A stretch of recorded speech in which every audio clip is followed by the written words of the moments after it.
places you know you can go and doing the things you know you can do. Now, we don't see this clubhouse divider with a stage on top and an audience down below. No. Instead, we look at this as the world's largest breakfast table. It's full of motivation, education, inspiration, and even a friendly competition with the positive intention of pushing your momentum in the right direction. Now, listen, if you ever miss a segment, you can download the Who You Know Show podcast, subscribe, and listen anytime. So head on over to whoyouknow.show, grab the link, and subscribe. Well, I'm super excited.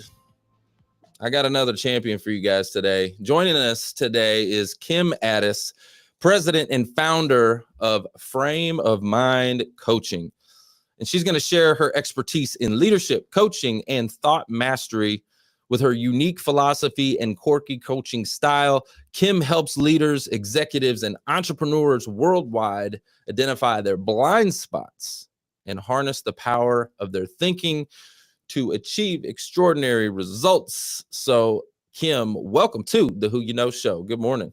Thank you. I'm so happy to be here, and I just feel so honored. So thank you so much. Well, it's a pleasure having you. You are a champion. So I want to really just dive in first and foremost and find out about the backstory, right? The background, what led you to establish Frame of Mind Coaching? Okay. What established, like what helped you to get down to that journey?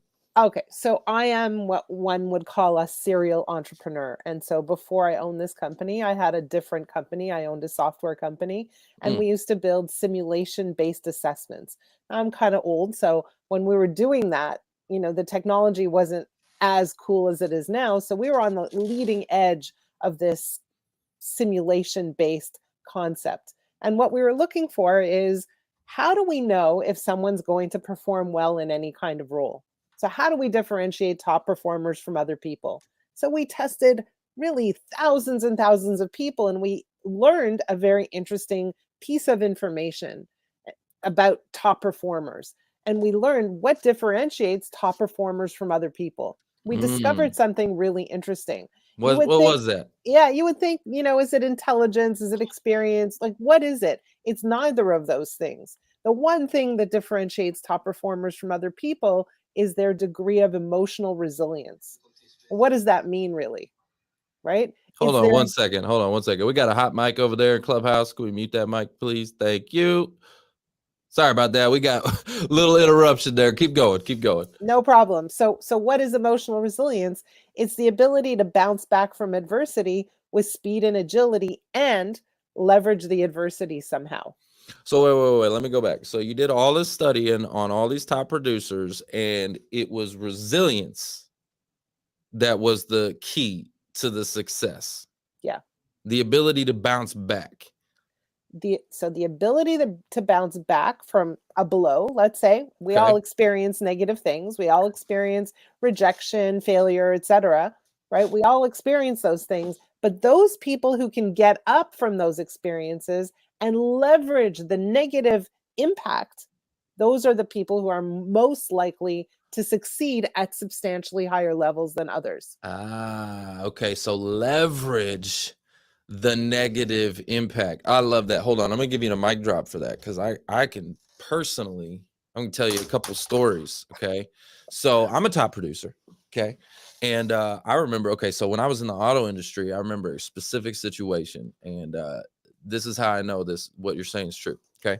So I remember back when I was in the auto industry selling cars, if you got a perfect survey, after you sold the car, you got a perfect survey, all 10s, they would give you $50. Okay. And if you got a bad survey, they would take $50. Okay. So I remember the first time I got a bad survey, and I was like, what the hell? I was like, oh, hell no. This is messed up. They're taking $50 from me. This is jacked up. Okay. And it was one of those things that it was out of my control too. It was not in my control, that survey that I got. However, what I did is it triggered me to put together a system. And I started to actually sell the survey. Okay. And I started to tell people, hey, anything less than a 10 is failing for me. Okay. It's very, very serious. la la la la la. Like I had a whole thing. I would literally go over the survey with them, and I had the best uh, SSI score out of anybody like in the whole region, and I was getting more surveys than anybody. So it was one of those things where I had a little setback, right? Like you were talking about, little setback, but I leveraged that setback to push me forward, and I made more money on them dang surveys than anybody. There you go. You figured it out. Yeah, it was like, hey, let me put together a system. Let's look at the setback and turn that setback into a set up. You see what Right. I'm saying? Exactly. Yeah. Exactly. And that's exactly what I'm talking about is something negative happened to you and you're Hmm. like, okay, that didn't feel so good. I don't want it to happen again, but how do I work with this to turn it into an advantage? And Mm-hmm. that's exactly what you did. Yep. So Absolutely. So i- that's the thing that really, that's the key that y'all found, the commonality between the top performers and top leaders. Well, actually, I don't mean to put that in there. Was that also top leaders or just top Well, yeah, performers? people who are performing at a substantially higher level. So it Okay. could be salespeople, but it's Okay. also people perhaps who are running their own companies or C-suite leaders, people who, kind of climb up in their careers. We wanted to figure out, like, what do they have in common? What is it about them that allows them to go further faster? And, one of those aspects from an emotional resilience standpoint is when you fail, you get up faster, you leverage your adversity. But the other piece of that is that when you get knocked down, uh, you don't absorb it so hard. You don't take it Mm, in so badly. Like it doesn't, you're able to let it roll off a little bit more easily. okay. You know So it's the what? same thing as getting back up, but it's how you perceive the experience and what you make it mean about you. Absolutely. Hold on. Time out for 1 second. I'm getting some feedback over here from Clubhouse, and I think I'm cutting in and out. So here's what I'm gonna do. Over there in Clubhouse, guys, am I cutting in and out over there? Can anybody say? Okay. I tell you what we're gonna do. I am live right now on all the other social platforms, so connect with me on LinkedIn, YouTube, any of the other channels. The link is up above. I'm gonna go ahead and shut down the Clubhouse room so I can continue the recording. I'm not sure what the tech issues are going on, but guys, I appreciate you over there in Clubhouse. We love you. Okay, and I'll try to get it figured out so we can be better on for next week. Okay. But I'm going to go ahead and shut the room down in 3, 2, 1. Bye. And I apologize about that, Kim. We had some tech issues over there in Clubhouse, but Okay. their mics kept coming in and out. They were trying to tell me, "Hey, we can't hear you. We can't hear you." So, but anyways, I know over there on LinkedIn and YouTube and they see us just fine. So, okay, so that was the key, right? Is being able to leverage that setback to a setup. Now, talk to me about emotional resilience because I know that's another topic that, like, what's Yeah. the the So difference between emotional resilience? emotional resilience and resilience, they're really the same thing. Emotional Okay. resilience really relates to something happens that causes an emotional upset. It causes you to feel not good about things, about others, about yourself. It causes like a disturbance on the inside. And the Mm, question is, what do we do when we're disturbed on the inside? Some people hold on to that disturbance for dear life, right? They hold on to it and they talk about it and they repeat it and they look back on it. And even if sometimes years have passed, they still hold it up as a key defining moment or as a moment in their lives that they can't let go of, mm, right? It could be a tragedy that happened. It could be a death that happened. It could be a job loss. It could be a marital breakup, whatever it is. But that moment in time is something that starts to define them, and mm, that's where the trouble happens. So mm. when we're talking about emotional resilience, we're saying how are you handling the emotional, let's say, upsets, the emotional traumas in your life, and how are you getting past them? And in that sense, too, we want to leverage those experiences. Okay, so you're saying that there are some people that when they have a trauma or something, okay, some event that happens in their life, they tend to sit in it a little bit longer, right? Yes, exactly that. I think I heard Tim Story say this, and he probably got it from somewhere. Who knows? But Tim Story said, when you're going through hell, keep going. Don't pitch a tent in hell. You don't want to stay. Love Okay. that. Yeah. And there's a lot of people who, they want to sit in it, right? They want to sit and wallow. And, hey, listen, I get it. When you go through a life situation, like I deal with these job seekers all the time, and, a lot of them work their way up a corporate ladder, and they, let's say they spent 15, 20 years at a certain company. You start to wrap your identity, in that logo. And then all of a sudden they have a big corporate layoff, you get let go. Yep. And it's like, it's a blow, right? It's a blow. And it actually comes off as a loss. Like they say there's the stages of grief that go through it, Yes. right? But what you choose to do with that, how long do you sit in that is the question. It's okay to have the feelings. It's okay to feel broken. It's okay to cry. It's okay to throw a fit. It's okay to be angry. It's okay to have all these human emotions. All of that's normal. But how long are you going to do that for? That's the question. Are you going to throw a fit for, a month? Are you going to throw a fit for a year? Are you going to hold that resentment against that old company for the rest of your life? Like, how long are you going to let that, or when are you going to let go of it? Right. And there's When a are you going to freedom. let go of it? Yeah, there's a freedom in letting go. Yes. And not only that, when are you going to start to perceive that event as a gift in some capacity? Ooh, Right? that's so When are you good. going to start to look at that as a new door that just opened for you? Maybe it's not the door you expected. Maybe on this side of the door that looks like a horrible door. But now that you're on the other side, how do you turn that into a gift? How do you turn that into a new experience? Something that's specifically designed for your growth. How do you take that experience and wrap it up as though it's something designed for your benefit? That is so good. It's so good because you're absolutely right. Like, a lot of times your biggest challenges, if you have the right perception, can be your biggest setup. Like we talked about, it's the slingshot. You got to go backwards sometimes in order to fly, right? It's that slingshot. You need resistance, right? In order, you got to pull it back, and it's probably hurts. It's uncomfortable. It's not, it doesn't feel good for that slingshot, but then all of a sudden you let that thing go. But if it's only if you have the right perception of, like you said, this is for me, right? How can I use this as an opportunity? How can I leverage this? And I promise you, there is a positive to it if you're looking for it. But if you're not looking for it and you're just stuck in the victim mentality of, oh, woe is me, and my old company did this and that and the other, and blah blah blah blah blah, you're not going to find it. You won't. You seriously will not see the blessing, the literal blessing. Like I've worked with so many people, Kim, that like they got let go, and it's crazy that they have life events happening right around them, like their parents pass away, or and it's almost like God was giving them the gift of time.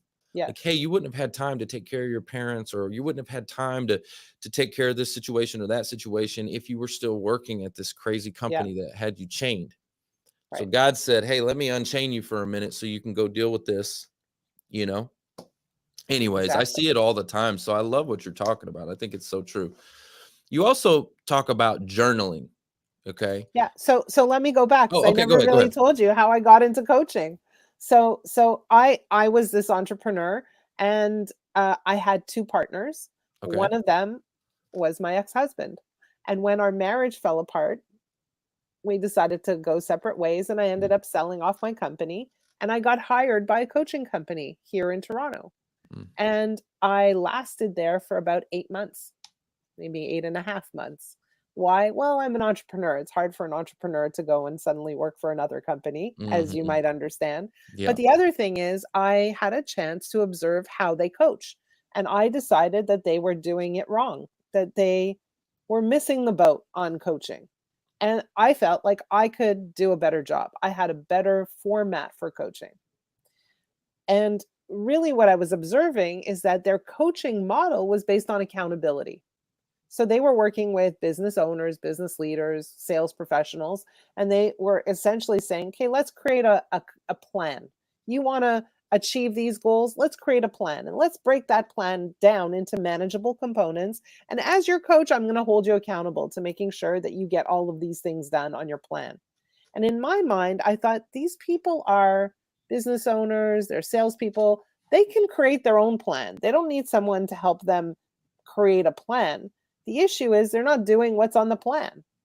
So the question is why? What's holding them back? What's getting in the way of their execution? Mm. And from my standpoint, I felt like it's something that's going on in their thinking, right? Something's holding them back. Maybe it's the way they see themselves. Maybe it's their confidence. Maybe it's their belief system. Maybe it's the way that their experiences have created some self-doubt. What is it exactly that's causing the slowdown? And that's what I wanted to learn. So when I started my coaching company, which was right after that, my goal was to understand what is stopping people from Mm. achieving their goals. What's going on in their brains that's getting in the way? And what was that common theme that you saw? Well, the common theme is like when you talk about, and we'll talk about journaling in a minute, but what I discovered is that every single person has a set of beliefs Hmm. that most of the time they're not even aware that they have. So they have a set of beliefs, and those beliefs run the show. Those beliefs determine what people do and what they don't do and how they do everything. And a lot of times people's beliefs are not aligned with their goals. They clash with their goals. So when you have a Mm. belief that clashes with your goals, what happens? You're unable to achieve the things you want to achieve. Mm. Can you give me a specific example of that? Well, let's say you're running a race and you're at the starting line. Okay. And you look to your neighbor and you see your competitor, and you look to your other neighbor and you see your competitor, and in your brain you're like, wow, they're way better than me. I'm never going to win. Mm. Before the gun has shot off, You've already lost. you've already lost. So Yeah. the things you tell yourself, the beliefs you have will profoundly impact what you do, how you do what you do, and the results you get. The Mm. problem is it's also subconscious, even unconscious, that you're not aware of the relationship between your thoughts, your beliefs, and the outcomes you're getting. That's so true. So there's a and I can't remember the exact time or the mile or the distance, but I remember hearing a story one time about like runners, and they could only do a mile and so fast or something like that. It was like they could only do it within so many minutes or whatever, right? Right. And like forever, it was always that way. Like no one could ever beat this record ever, like for all of time until someone did it. And then after that person did it, so many people could do it because Right. it was a belief system like, oh, it can be done. Exactly that. Right? Exactly that. Yes, 100%. So if you don't believe something can be done, you won't do it. If you That's don't so believe true. you have it in you to get it done, you won't Oh, even try. here's another example. Perfect example. So the first time I experienced this was when I was in the auto industry. First time. I remember it was my very first year. And I had a very rough upbringing, and was kind of told I was never going to become it, nothing in life, and was in and out of juvie and stuff like that as a kid. And so this was my first time of being successful. Okay. And so I'm in the auto industry. It's my very first year, and I'm like 6 months into the business. And I remember the assistant manager came over and gave me a pat on the back, and he said, "Hey, good job, man. Keep it going. You're in second place."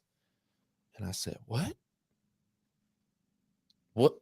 What?" I'm like 6 months. I'm brand new. Okay. Yeah. Second place? You gotta be kidding me. And it sparked something in me. Just the knowing and the belief that I could be number one.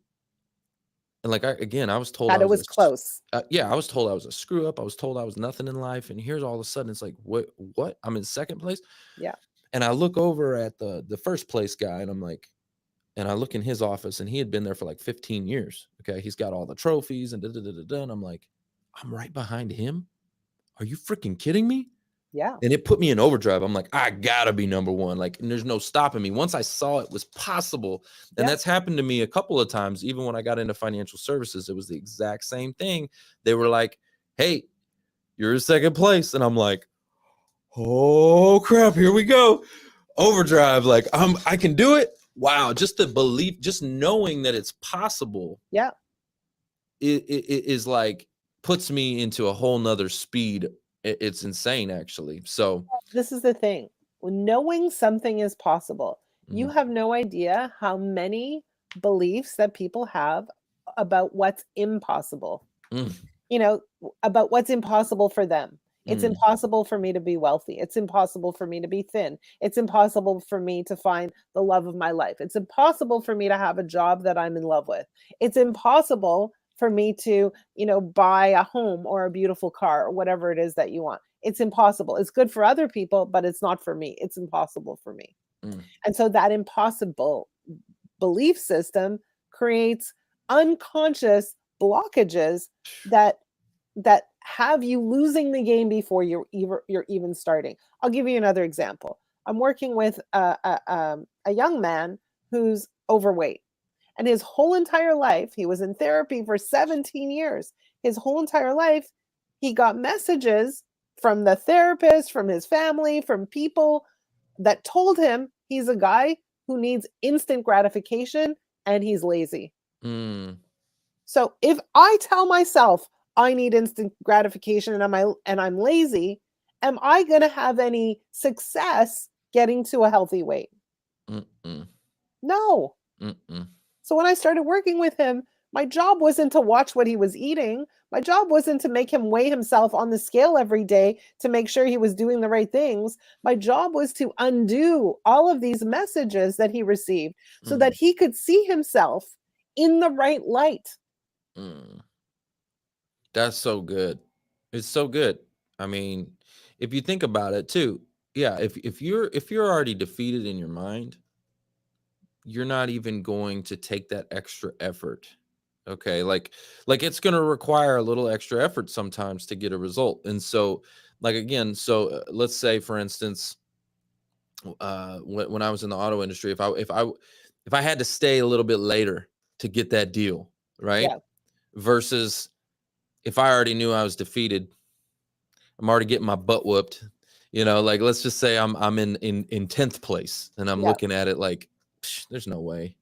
Right. I'm already defeated. I'm not gonna stay later. Right. Right. Like, but if you have that belief, like, yes, I can do this, you're gonna do what it takes. You're gonna put in the extra effort. And so I think it's the same thing for this guy. Like, he's already defeated himself in his mind. Like, it's like, all right, I'm gonna eat the cake because I'm just fat, right? Like I'm just gonna eat it anyway. He didn't believe that he could change. So, okay, talk to Right. me about that. Were you able to get some good results with this guy? So it's a work in progress, because Okay. when you spend 35 years believing that you're not capable, believing these things about you, Mm. it doesn't take 5 minutes to undo that, because those are deep-seated, hardwired beliefs Oof. about oneself, You know what this right? gets me thinking about right now? It Tell gets me me. thinking about Elon Musk and Neuralink. I wonder, I wonder if they can.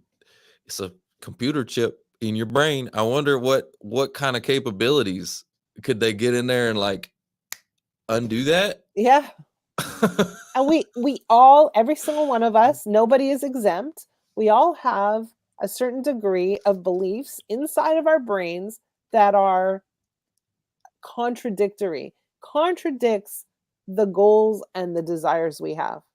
And the problem is we're not conscious of it. We're not Mm, aware. So as a coach, my job is to find them and to mm, bring them out and to help us become aware of them and then challenge them and say, is it actually true that you're lazy? Let's mm. look at all the things you've completed. Let's look at all the ways that you've succeeded. Let's look at your relationships and let's see what those people have to say about you too. So Right? you're kind of Let's like a look at therapist. it's not therapy. It's literally coaching.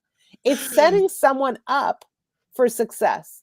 It's not telling them they are wrong and broken. Nothing's wrong with anybody. We are just, as we grow old, we soak in, we absorb the messages and Mm. the values, the ways of other people, and we take them on as our own. And we're not aware that sometimes those cause problems for us. Oh, totally. And what you were just talking about, the messaging, okay? The Yeah, content that you consume, right? Like it's a big deal. What you're it's a big consuming, deal. what you're putting in your head, and like we live in a society now where it's like 24/7 content. Like people are addicted to their phones and all that kind of stuff. I'll admit, like I'm one of them. I have to consciously make an effort to like put the thing down. And it feels good actually to do that. But where I was going with this is I had a situation where sometimes I was getting fed, okay, a certain podcast on my news feed, and it was actually a very toxic podcast, and it was clickbaitish, and it was like I was getting fed it, and you know what? I fell for it, hook, line, and sinker. I'm like watching this thing, and I started um my thoughts started to change, Yeah, like and what was coming out of my mouth was starting to change, and I'm like, wait a minute. I had to like literally catch myself in this. I'm like, this is not good. This is hold on. Let me really look at this. And I looked at this podcast. I'm like, this podcast is trash. Okay. I removed it from my feed. I don't want to see it. I blocked it. I'm like, I don't want to see that. It's yeah, trash. It's going in and when it's coming out and it's turning me into trash. You know what I mean? I'm like, I don't want to be like that. yeah. And I don't agree with that. So I am cutting that off. And Do so I think it's so important. Like people do this every day with movies. Like I don't like scary movies, wanna know why, and horror movies and all that, because it's I just hate them. like, why are you putting that in your mind? Yeah. Well, do you You know? remember when Breaking Bad was really popular? Yep. Super popular, and everybody was watching it. I'm like, okay, let me see what this craze is about. And I watched 3 seasons, and then after a while, I started to realize, oh my god, every single time I leave, first of all, I don't feel good after I watch this show. There's Mhm. never a good outcome. It just makes me feel so bad. There's no hope in this thing. I just don't feel good, right? And so I just stopped, like, just stopped, gave it up. No more Breaking Bad. This is not good for me. Oh, Doesn't we're make me Breaking feel Bad. good, Yeah, you you know? gotta notice that. You have to notice that, like, hey, am I consuming this content? How does it make me feel? Right? Exactly. And it's such a good point. And literally look at it like if this was food, right? And you were putting it into your body, is this healthy food? Yeah, Is this junk food? yeah. Right? And maybe it's okay to have a piece of cake every once in a while, everything with moderation. But are you just consuming cake all day long? And that's what I was doing Exactly. with this podcast. Right. I'm like, this is, and then I looked at myself and I'm like, wait a minute, I'm fat and ugly. Like, you know what I mean? Like, this is not cool. So I'm like, all right, I got to cut that off. I knew where it Yeah, was coming from. yeah. And I And think that goes with relationships. Not all relationships are healthy. Sometimes we gotta cut those out too. true that. True that. Okay, so let's talk about that for a second. So, how do you recommend that somebody does that? Okay, let's say it's someone in their family that's toxic or somebody that they know or whatever. Like, first, if they identify it, right? Hey, this person's not good for me. How do they get that distance? What's a safe way to do that? Well, first of all, it's a realization. I think, 90% of the problem is a realization. Hey, Mm, this isn't healthy for me. mm, This isn't good. Because if you know something's not healthy for you, and you go to the store, something's not healthy for you, you just don't buy it. You don't put it in your cart. mhm, And so it's similar to that. You're exposed to someone, that person isn't healthy, don't put them in your cart. mm, Even if you need to be around them for family reasons, you don't necessarily need to go sit beside them and spend an hour of your evening with them. mm, You say hello and that's good enough, right? So don't put these things in your cart. When you mm. realize somebody's toxic, keep your distance. Don't keep Absolutely. consuming them, Yes, right? right. So Yep. it's the same concept. And what that means is maybe if there's an invitation, you happen to be busy that day. Maybe if you are together, again, go sit with someone else that is more positive and uplifting for you. Stay away from toxicity. You have to really limit what you put into your mind, the people you're associating with. Yeah. That's why I love podcasting so much, because I get to build my network and associate higher. I get to like I get my circle, of people that are more and more and more successful, and the Yeah. people that are doing the things that I want to do and all that kind of stuff. So hanging around with winners, Yeah. right? You Yeah. it's only natural that you'll become a winner. You'll start to pick up on the things that are the common traits that make them a winner. Yeah. And but if you're hanging out with losers all day long, you're gonna be a loser. Like, you will be. Right. And really, like, over and above winning and losing, it's about how are you spending your life. Mm, So the way you feel will define the quality of your life. And so when you're around toxic people and you're not feeling good, when you mm, start to feel negative, when you start to feel critical, when you start to feel like you're going down a rabbit hole of self-doubt, self-pity, whatever any of those things are, that's an indicator that that's not a good way to spend your time. And again, the way you feel mm, determines the quality of your life. And you're feeling bad all the time, that indicates a low quality life. Like, that's not mm, where you want to be. And you want to find a way to change the way you feel. And you mm, start to do that by just looking at your mood. What's your mood like day in and day out? Are you in a good place? Or are you like, do you wake up and you're getting out of bed and you're like, oh, I don't want to start the day. This is terrible, awful, bad. Right? Like, mm. how are you in your day? How are you interacting with people? Start to pay attention. That's really good. So that could be one of the first things you do when you wake up. It's like, get some silence, get some quiet time for just a moment. Don't open up that phone and start consuming, right? Right. Just take a moment, pause, reflect, maybe drink a cup of coffee, quiet, Water, even. Yeah. water, and just like, how am I feeling right now? Yeah. Scale of Journal. 1 to 10. 10 is like, man, I'm just like on cloud nine. I just, woo, yeah, I just won the lottery. Like, yeah, let's go. 1 is like, I hate, I don't even want, I want to go back to sleep because I hate my life so much. Yeah. Yeah. Ugh. Like, Yeah. what, I'm how dreading are it. you? Yeah. Yeah. I don't want to go to work. Oh my God. I got my boss. I got a doctor. Like, how are you feeling? Yeah. And then, And okay, so how are you what? feeling day in and day out? If Mm, you're not feeling good day in and day out, mm, that needs to be addressed. that's true. So what do you do on a day that you're like, it's a 3? I'm like, ugh. How do we at least elevate, recognize, number 1, awareness, right? To recognize my energy level is low. I'm feeling like crap. I don't want to get up today. I don't want to go to work today. Ugh. How do I say, I'm gonna do it anyways? Let me get myself up. Let me force myself to a 5, 6, 7, 8 Yeah. energy level. I'll tell you something. I have some foundational things that I have Okay. that ensure that my mood is at a reasonable place. Okay. Okay, at all times. And those foundational things are let's call it must do's Mm, every single day. okay. So number 1 is I need air. I need to go outside. I need to breathe. I need sunshine. I need air. Number Yes. 2, I need to move my body. So a Mm, walk, weights, something, right? Like, physical activity. Yes. and it doesn't have to be like super rigorous, or, Right. it doesn't need to raise my cortisol levels, but I need movement of some kind. Number Absolutely. 3, I need music. Mm, I let's need go. music every day. And I have a song in my head at all times. So What's that's the song in your head right now? you don't want to know. Uh, on the weekend, we went to see the play Aladdin.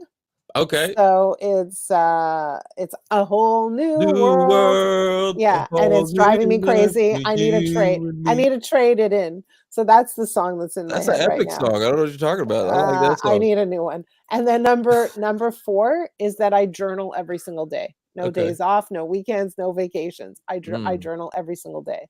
Tell me And about your journaling, because I want to know about that. Like, yeah, I've done it in and out. Okay. yeah, And there's been some times where I know I've been like as committed and to your point, like every day, no matter what. I was like that for a long time. I'm not sure what got him in the way. And I noticed that there was a difference for me. I loved it actually, and I need to go back to it. It's something, it's a habit I need to go pick back up.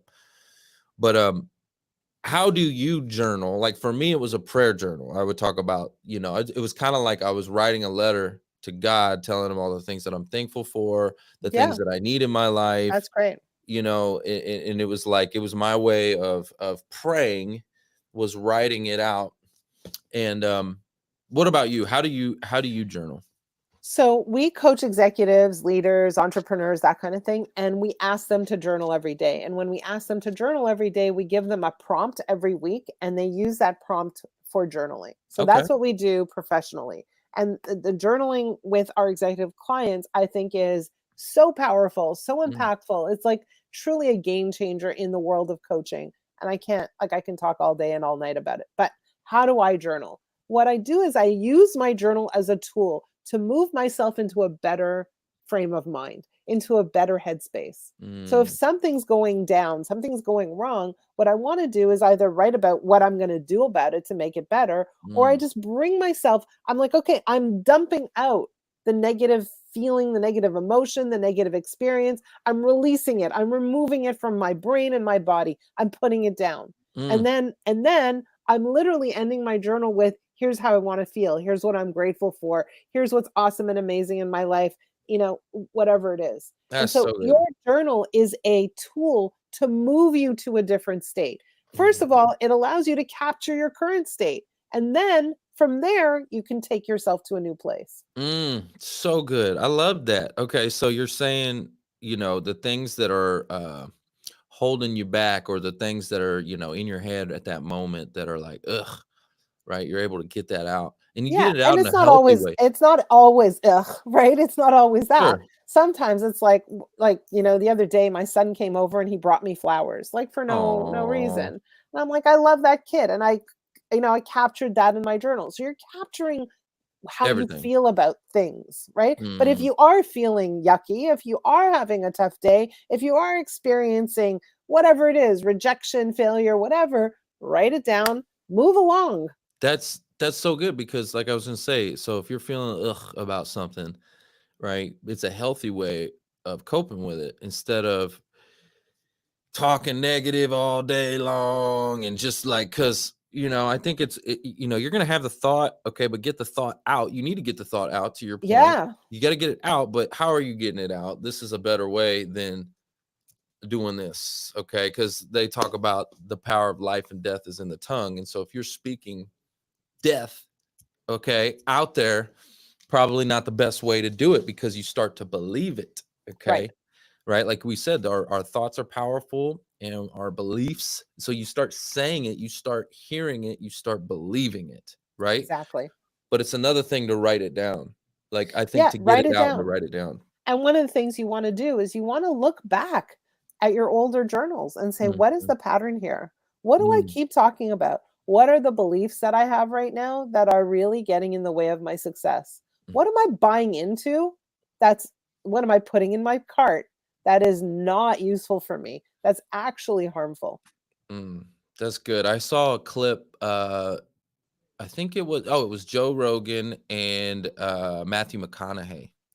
And Matthew McConaughey was talking about that, how he's journaled forever and ever and ever and ever. Yeah, it's And super powerful. yeah, Can he you was. imagine journaling where your coach is reading your journal? Mm, So you journal every day, your I coach don't know about reads. that. Well, I don't think know about about that. it. Think You about wouldn't it. get you wouldn't get all the rawness. You wouldn't get it all. You'd get the highlight reel. I don't know if I'd always be in there talking about everything. Oh, you would be if you wanted to maximize your coaching experience, right? So Sure. you'd be in there, you'd give the good, the bad, the ugly, right? You'd do all of it. But imagine you have a coach who's reading it and starting to pick up Mm, your patterns of behavior, your beliefs, and saying, hey, here are the things that are slowing you down. Because it's hard for us to see for ourselves what we are doing. But mm, imagine if there's a coach in there who's like guiding you through the process and saying, hey, like I'm paying attention. I'm paying attention to what you are saying to yourself. I am paying attention to your beliefs. And you have these beliefs over here, and these beliefs are seriously slowing you down. They're preventing you from living the life you want to live. They're preventing you from having the job you want to have, the relationship you want to have, the body you want to have. They're getting in your way, and you don't even realize they're there. Wow. That's okay. So it takes some extra trust and vulnerability to have an open journal with your coach. But even if it's not open, even if you're not trusting, a good coach cracks you open, right? Okay. And gets you there anyway. Okay. So you're saying you don't have to necessarily read it. You're going to get it anyway. Oh, but like the coach, a really good coach will read what you have to say and dig and probe and ask questions and get to the heart of the matter. And you're like, wow, this coach is on it. No, I love that. I'm just saying, like, I'm thinking, a journal to me, when I think journal, it's a private space. It's a very, very private thing. And so I had never thought about an open journal to a coach. Now, I totally see the advantages, what you're saying. I think that's freaking awesome, but I'm just thinking for myself, I'm like, one of two things. Would I hide things and not be 100% transparent because I know it's going to be seen? Would I do that? Two, or would I just be completely vulnerable? It takes a vulnerability and it takes trust. But let me ask you a question. 100%. If you're ready to work with a coach, that means you've been struggling with something and you want help with that thing. If you're ready to hire a coach, you've made a decision to be open with that coach. Otherwise, like, why make the effort? Why spend the money? It makes no sense. Yeah. Right. So if you're ready to work with a coach, if you're like, okay, fine, I'm ready to expose because I know that process will get me far further in a much shorter period of time, then you're going to do it. Especially if you have a coach on the other end who's catching you really safely.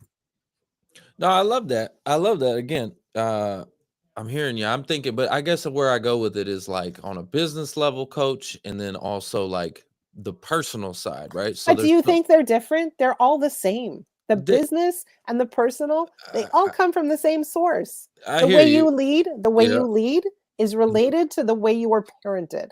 The way you lead relates to the way you are as a parent. I hear you. I'm just saying, I'm thinking of my own journal. And I'm like, I don't know if there are things in there that I would necessarily want my business coach to read or know, right? To me, it's a very, very private. Like I said, it's my prayer journal. Like there are things in there that are, it's private. You know what I'm saying? And so I've always looked at a journal as a private. That's why they got locks on them, right? They got locks on them. Those are called diaries.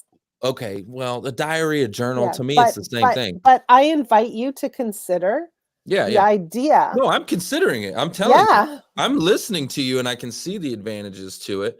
I'm just also hear me when I'm saying it takes an extra level of vulnerability, or one of two things are going to happen. They're either going to be super vulnerable, and it's going to require a high level of trust, or they're going to not be 100% transparent, and they won't put everything that's really going on there, what they're really feeling. They'll either hide things or they're going to trust. One or the other is going to happen, right? Yeah. But do you find people hide things or don't? I don't find people hide things. I also find that, you might start off being cautious, but as the process continues, right? Because what happens? You're journaling every day. I show up every single day.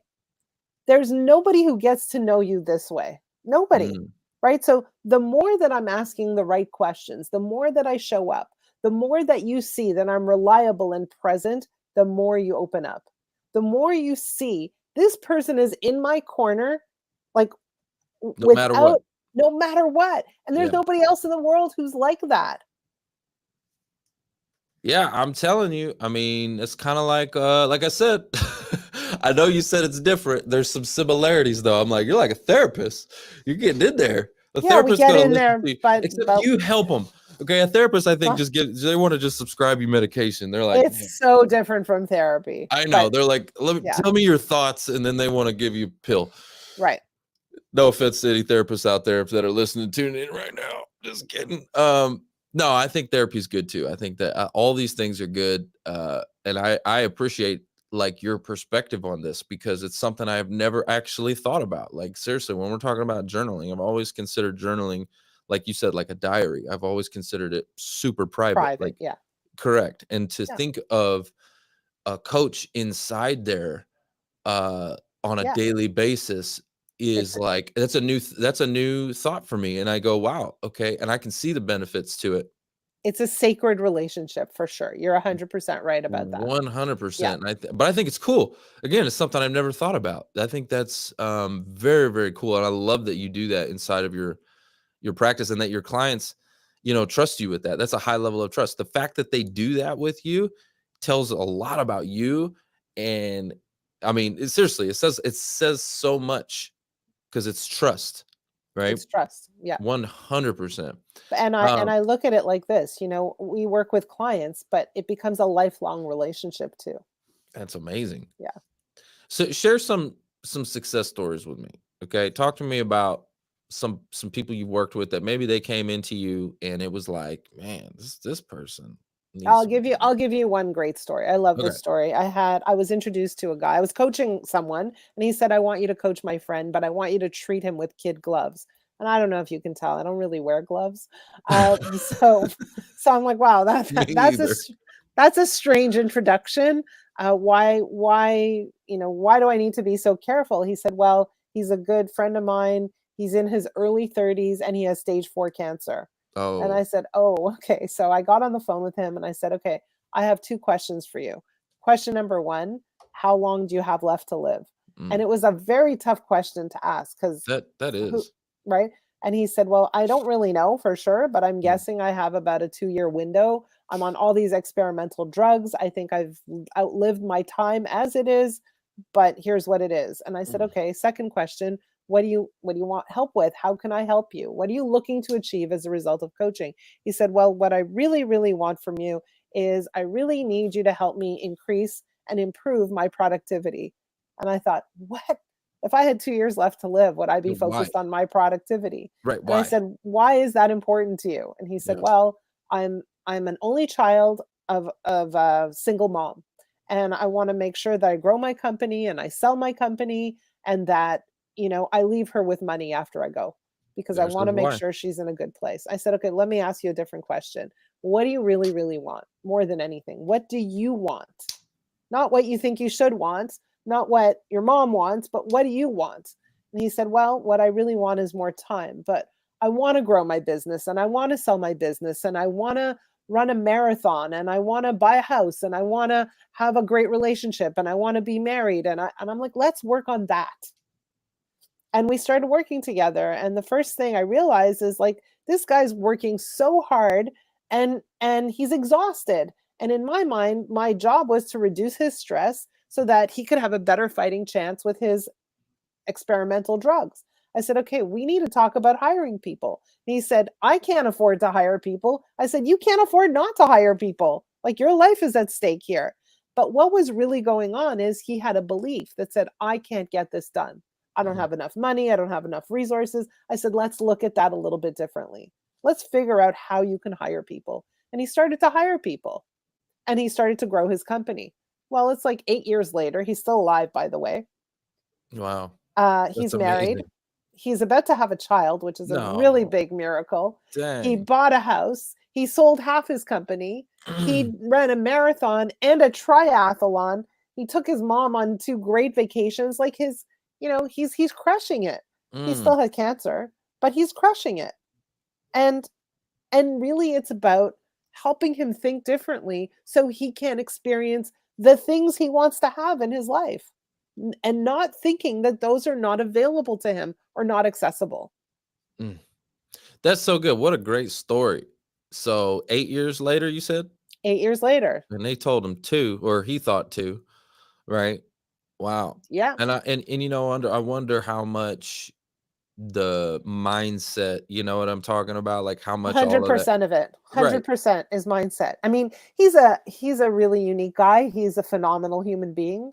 You know, he's super courageous, super strong, Mm. but at the same time, even the strong people have limiting beliefs that they're unaware of. I wonder what it is in the brain, okay, that you have some people who are fighters like that, some people that give up, some people that like we talked about the emotional resilience, you're able to take a setback, turn it into a set up. You know, what is it in the brain that's going on that determines whether you fall in one category or another? Do you know? I think it's a muscle, to be honest. It's like, in order to have good abs, you need to do sit-ups, right? Right. Or Consistently. whatever. Yeah, consistently. And so this is the same thing. Hmm. It's a muscle you build, and you build that muscle with practice. And it's Okay, probably one of the flabbiest muscles in the body. so what you're saying is the people who fall into the victim mentality, let life just kind of take them, they're the oh woe is me type of folks, It's a and blame. habit. It's You're a right. habit. They're building. It's the same muscle, right? I mean, it's like they're just they're building that one more than the other. Yeah. You see what I'm So, saying? yeah, it requires practice. It requires focus, consciousness, awareness. It requires a decision to say, Mm, okay, like this is the most important thing for me to feel okay in my life, for me to feel good. mm. I think Uh, accountability too. I think accountability is something that is super important because especially when you're going through these scenarios, because you always have something you can do or some part in it that you did do, right? If you're in a life situation like again like a career transition or something like that, like you got let go from your company, what was your role in it? Okay, maybe you yeah, were, maybe it wasn't, maybe your boss was a jerk, but how did you react to that? What did yeah. you do? Like you were in the situation. So you always have some form of accountability and You have a responsibility. role to play. You have a role to play. And then Yes. how did you react to it? Okay. Maybe you were just completely a victim. And some people are. Some people are victimized, right? You're a complete victim. But how did you react to it? What Yeah. happened? What did you do? How did you And respond? if you're a victim right now, does that mean you need to carry that victimization throughout your life? Yeah. We all have experiences where we are the target or we are the victims. But do we play the role of victim from here on in? Right. Right? Yeah, because you know what? No one cares. I hate to say it that way, but all that complaining you're doing, okay, which is okay. Like I said, everything in moderation. So if you're feeling that way, you're feeling a certain type of way, get it out of your system as soon as Well, possible. you're a But good example, right? okay, Right? Like you mentioned you were in juvie when you were a yep, kid. How did absolutely. you get out of that kind of thinking to bring yourself here? How did you I do that? I had to change my environment. Yeah. Okay. I was with my mom. Things was not good over there. I had to move. The court forced me to move to my father's, move there over there.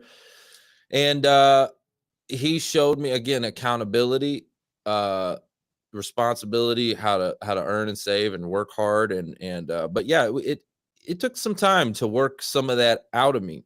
I had a lot of looseness, and but accountability was a big part of it because I was definitely a victim. This is how I speak to this because I was such a victim when I was a kid. It was like, oh, it's this fault and that fault. No, it's never. You couldn't tell me nothing. Right. It's never my fault, right? I would Right. always project it, and it wasn't until I started taking accountability and started going, you know what? Okay, I was in all those situations. Right. I was the common thread in all Right. that. So wonder what I was doing and how could I, this was the way I started looking at it from a different lens. Like what could I have done differently? How could I have changed this? What could I have done differently? And I think about it, I'm like, okay, you know what? If I would have done this, if I'd have done that, if I'd have done that, it'd been a completely different scenario. Yeah. And that requires like awareness. And Mm, that requires a willingness to say, okay, I own my life. mm. What I'm living is a function of me.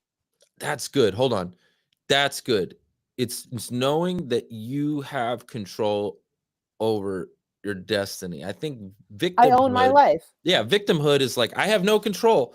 I'm powerless. Everyone else did everything to me. I'm powerless. I'm a victim. It just happened to me. I didn't have any control over any of it. It just happened. And what a horrible place to be in. Like, why Well, would you want to be powerless? and sometimes we don't have control, but even in situations where we don't have control, we have choice over how to think and how to feel. How to react? Yeah. It's less about what happens to you and more about how you react to it. If you get some bad news, I mean, you could fly off the rails, right? Which you naturally might want to do that. You get some horrible news, you're like, oh my gosh, you freak out. Or you could like breathe. Right. Like, But even if you freak out, you can freak out, but how long are you going to freak out for? right, exactly. How Right? long are we going to do that? And I think Yeah. it's okay. Like I said, emotions are real. If you're going to cry about it, scream about it, yell about it, whatever, get it out though. Get it out of your system and move on. Like, don't sit in it and wallow in it for, who knows. I think it's important when you feel a loss, when something happens to you, to give yourself a timeline to understand, okay, you know what? I'm gonna throw a fit for 24 hours or whatever the timeline is. I'm gonna act crazy Right. for like a week, okay, because this sucks. But then I'm gonna get up. Right. Yeah. Yeah. Give yourself a timeline. I'm going to get up. I'm gonna get up after a Yeah. week. Yeah. You're not gonna see me for a week because I'm gonna be at home crying Right. in my pillow, and then I'm gonna get up after a week and Yeah. move on. Life goes Yeah. on, right? Exactly.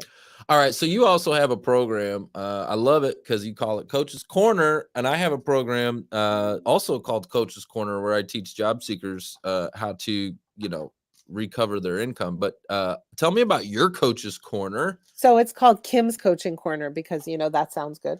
What Love we it. do in Kim's Coaching Corner, it's for leaders, it's for coaches, it's for people who are in a situation where they want to do a better job coaching others Mm, and they want to learn how to coach more effectively.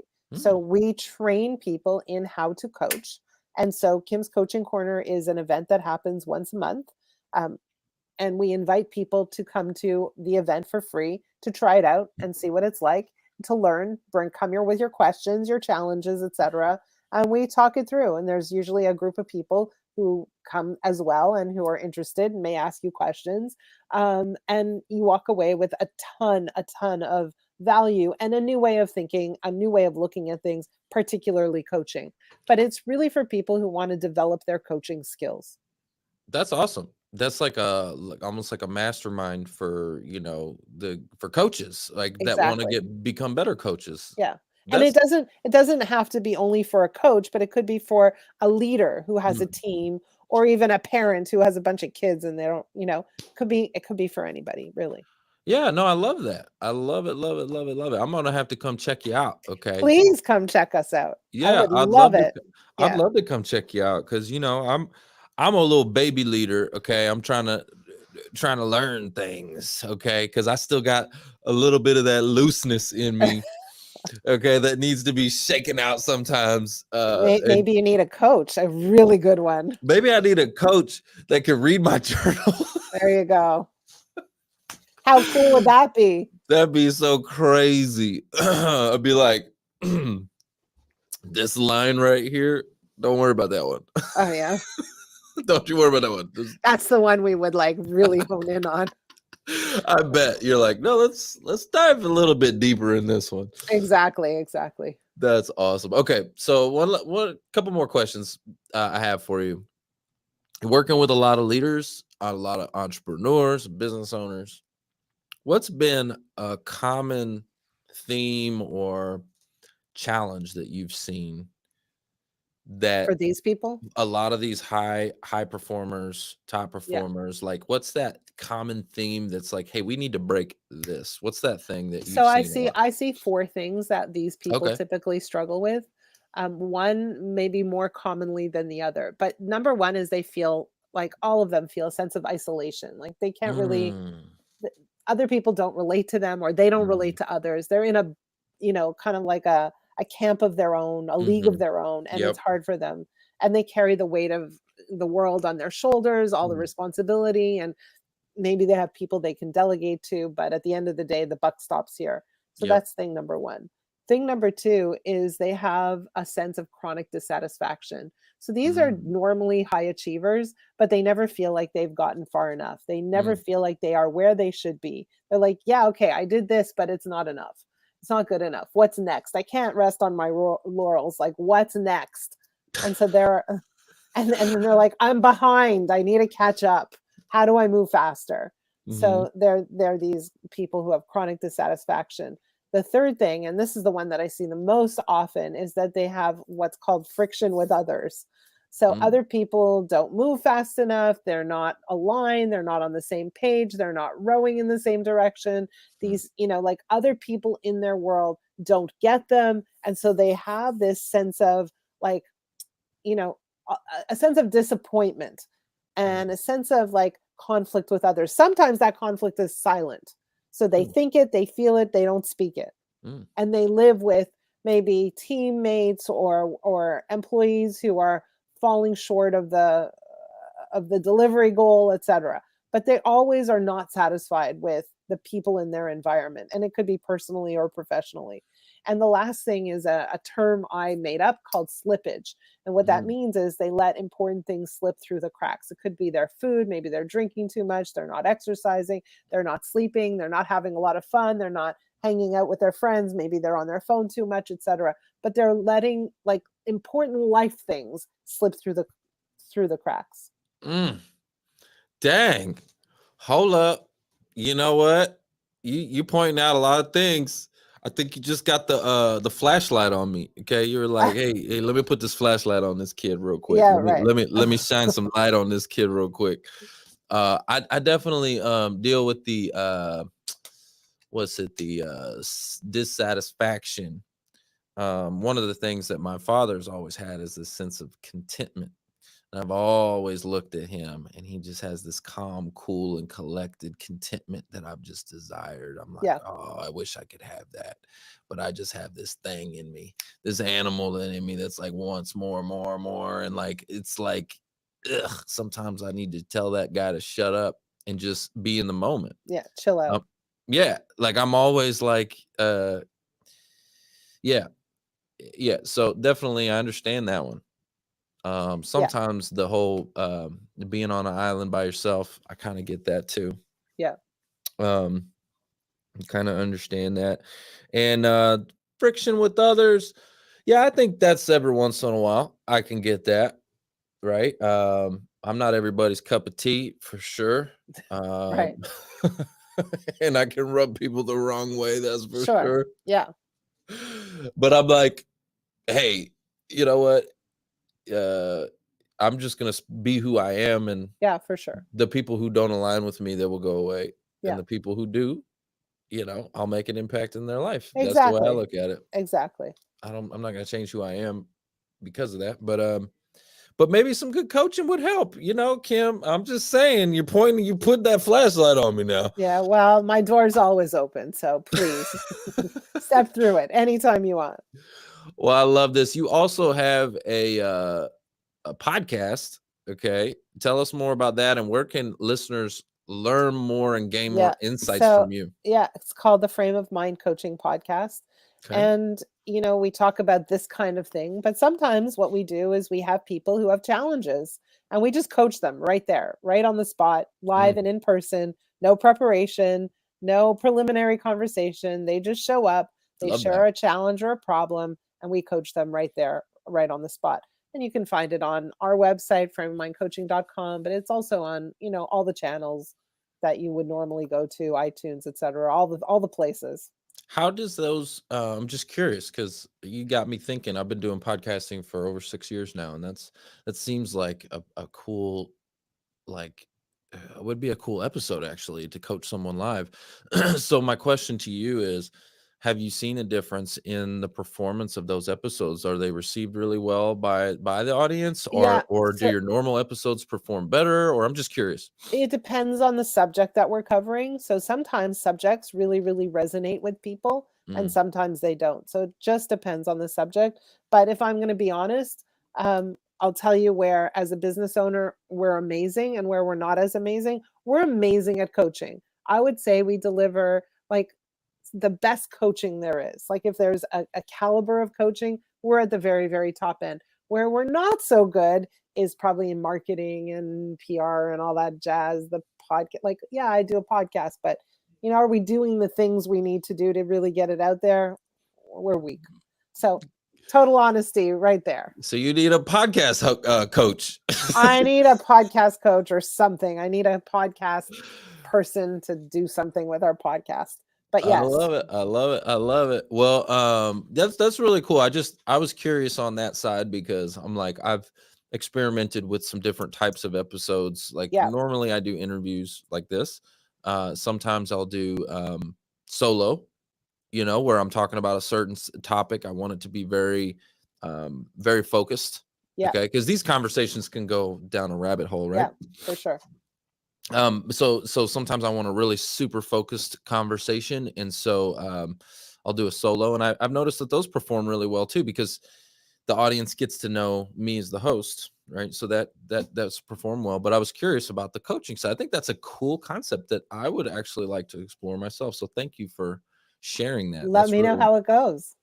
Yeah, heck yeah. I think that's really cool because I think the audience get to see you in action. Yeah, exactly. You know what I mean? Yeah. And they get to see themselves through you. So just as we were talking, I mean, you've been kind of coaching me through this thing right now. So they get to see themselves through you a little bit, right? Exactly. So very, very cool. Well, Kim, thank you so much for being on this show today and sharing your knowledge and dropping some mics with us today. You've been awesome. Any last parting thoughts? Anything you want to make sure the audience understands? You know what? A couple of things. If you want to spend some time with me and just learn a little bit more about our coaching model and how we do things, like reach out, go to frameofmindcoaching.com. Happy to talk to you. But aside from that, if you are struggling with anything at all, my recommendation is write it down. Write down what you're struggling with. Write down why you're struggling with that thing. Like, just write it down. Like, just express yourself. Let it rip. Don't hold anything back. And then put that thing down for a minute. Go for a walk, have a coffee, come back, and then read it. And ask yourself, what beliefs do I have that are getting in my way? Just ask yourself. And start to understand that the beliefs you have, they run the show. They will determine what you achieve and what you don't achieve. And so start to look at your belief system and ask yourself if your beliefs are aligned with your goals or if perhaps they're taking you in a different direction. I freaking love it. I'm going to start doing it. I'm not kidding you, Kim. I don't know if you can see it just yet. Okay. I don't know if I'm going to open it up to you, but I'm going to start. I'm going to get you there. I'm going to get you there. I'm gonna start that journaling again, okay? Because it's something that it's been missing, and I need to pick it back up. So appreciate you shining some light back on that and helping me remember those little things. Sometimes the little things make all the difference in the world. And thank you so much for having me on your show. I really, really appreciate it, and it's been wonderful and great. You're awesome. Well, I appreciate you too, guys. That's the show. It's all about who you know. Bye.